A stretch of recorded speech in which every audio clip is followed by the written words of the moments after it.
আমি তো নতুন একটা তথ্য নিয়ে এসেছি, যেহেতু এখন টোটালি 2025, তো মডার্ন জামানায় প্রত্যেক মানুষের নিত্য নতুন মানুষ যারা জীবনযাপন করে প্রত্যেকেই অনলাইনে কাজ করে কোথা থেকে? ফোনপে বা গুগল পে থেকে।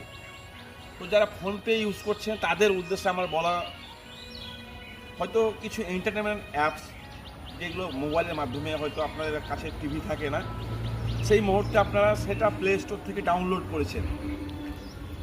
ডাউনলোড করার পরে হয়তো মজাদার অ্যাপস আছে, সেটা ডাউনলোড করার পরে আপনার ফোনপে থেকে আপনার অ্যাকাউন্ট থেকে টাকা কেটেছে। আপনার কীরকমভাবে আপনার সেটা জানেন না। আপনি হয়তো কোনো ব্যাংকে গিয়ে যখন লোন নেওয়ার পরে কি করে, প্রত্যেক মাসের শেষে বা 1 তারিখ বা 2 তারিখের মধ্যে আপনার লোনের টাকাটা কাটে, অটোমেটিক কেটে নেয়। ঠিক সেরকম হয়তো আপনি মজাদার যে অ্যাপসটা ব্যবহার করছেন, হয়তো আপনি জানেন না যে আপনি হয়তো 10 দিন বা 1 মাসের জন্য দেখবেন, পরে আর দেখবেন না। কিন্তু আপনার পরবর্তীকালে যখন আপনার ডেট এক্সপায়ার হয়ে যাবে, তখন অটোমেটিক আপনার ফোনপে থেকে ফোনপে টাকা কেটে নেবে। তো টাকার মূল্য অমূল্য। তো টাকাকে ভালোবাসতে শিখুন। যদি অটোপেতে বাঁচতে চান, তো আপনার আগে ভাগে আপনার অটোপেটা বন্ধ করুন, তা নাহলে আপনার অ্যাকাউন্ট টোটালি খালি করে দেবে। তো নতুন এই তথ্যটা ছিল, যারা হয়তো অনেকে জানেন, অনেকে জানেন না।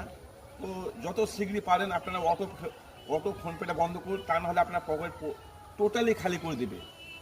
কিছু মজাদার অ্যাপস আছে, সেই অ্যাপসগুলোর মাধ্যমে হয়তো আপনার, আমি নাম বলছি না, কিন্তু আপনারা জানেন সমাজদার আর্মি, ইশারায় কাফি আছে। যেহেতু এখন অনেক কিছু অ্যাপস টিভির মাধ্যমে যেটা হয়, সেটা আপনারা ফোনের মাধ্যমে দেখছেন। তো সেই অ্যাপসগুলো ডিলিট করলে আপনার অটো ফোনপে টাকা কেটে নেবেন। তো অটো ফোনপে টাকা আপনার আজকে এবং এখনই আপনার স্টপ করুন, তা নাহলে আপনার পকেট খালি থাকবে। সো নতুন ভিডিও আপনার সঙ্গে দেখা হবে। টাটা।